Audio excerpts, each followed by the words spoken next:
yung kabuuang abot ng ating ani pala ay umabot ng itong variety naman ay medyo magasto talaga. So what's up mga ka-farmer, no? So for today's video ay dito naman tayo sa ating sakahan. So ayan na nga at nagsimula na tayo sa pag-harvest ng ating palay. So ayan mga ka-farmer, oh. So ito na yung nasimulan nila. So ayan. So at saka hindi pa natapos sa ngayon na araw yung paggapas ng ating palay. So ayan. So ito yon. So ayan. So malaki na yung kaliro. So yun na nga mga ka-farmer, no, sa hindi na tapos sa ngayon na araw yung harvest natin. So ayan, mayroon pang natira. So ayan, yan yung natira. So yan yung babalikan naman nila bukas. So ayan. So ayan. At saka mayroon pa. Yan. Medyo malaki yung luwang na yan. So ayan. At medyo matagalan pa din bago matapos yan.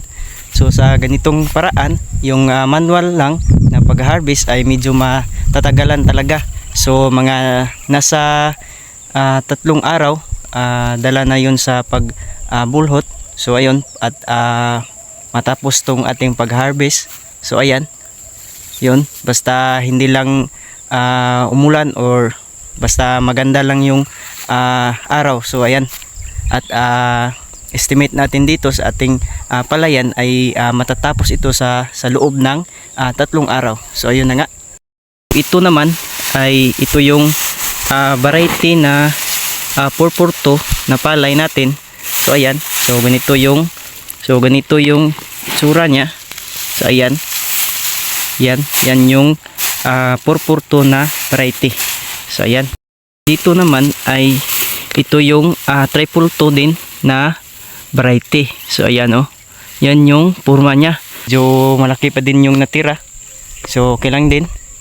At babalikan lang yan bukas. Na nga mga ka-farmer, no? Sa ngayon hindi muna natin masasabi kung ilan nga yung maging estimate ng ating maaani. So ayan. At malaman na natin to pagkatapos ng pagbulhot na. So ayun. At ipapakita ko lang sa inyo kung ilan nga ba yung abutin natin or yung maani natin sa ngayon na season. So kumpara natin iyon sa nakaraang tag-ani. So ayan, kung bababa ba or tataas ba yung ani natin. So yun na mga ka-farmer, no. So kung bago ka pa lang sa aming channel ay paki-click yung subscription button para mag-grow naman itong ating channel. At saka kung magustuhan mo itong video at pwedeng paki-like na rin. So yun lang mga ka-farmer.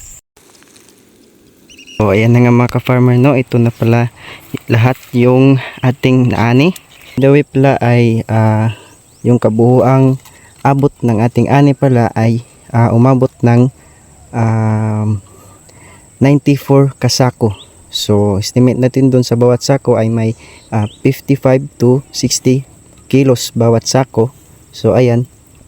At saka yun na nga, kung ikukumpara natin sa nakaraang tag-ani o yung karaang season ay bumaba nga yung ating ani.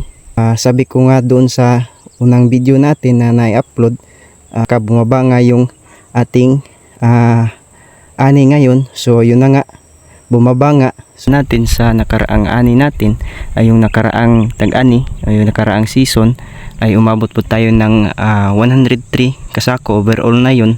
At hindi pa yun binawasan ng parte ng ating mga magsasaka at saka yung may ari ng lupa.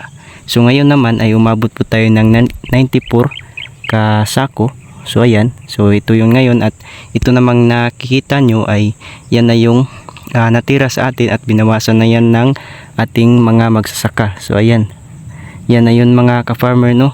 At saka yan naman ay nasa 75 sako na yan ang natira at saka babawasan pa yan ng may-ari ng lupa. So by 4 din yung hatian. So ang matitira na lang sa atin ay nasa 57 na lang kasako yung matitira sa atin. So yun na yun lahat. So ayan.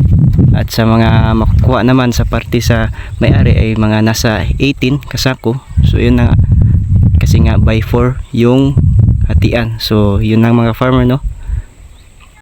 So yun na nga mga ka-farmer, no. So ang masasabi ko dito mga ka-farmer ay hindi talaga recommended yung ganitong variety ng palay sa ngayon na season, lalo na sa or dry season. So hindi talaga recommended itong variety na 222 at saka 442. So bali na lang kung meron kang saktong panggasto ng chemical o yung mga anti fungal or yung pangpunggos na chemical, at saka yung ganitong variety naman ay medyo magasto talaga yung proseso ng ating palay. So ayun na nga. So yun lang mga ka-farmer, no, for this video. At sa susunod naman ay ibang variety na naman yung i-feature natin or i-video natin kung ano naman yung mga possible na resulta. So yun lang mga ka-farmer, no. So kung nagustuhan mo itong video, paki-like itong ating video, at saka kung hindi ka pa rin nakasubscribe, paki-subscribe ng ating channel at para mag-grow naman ating channel. At yun lang mga ka-farmer, no. So salamat sa panood and see you next video. God bless.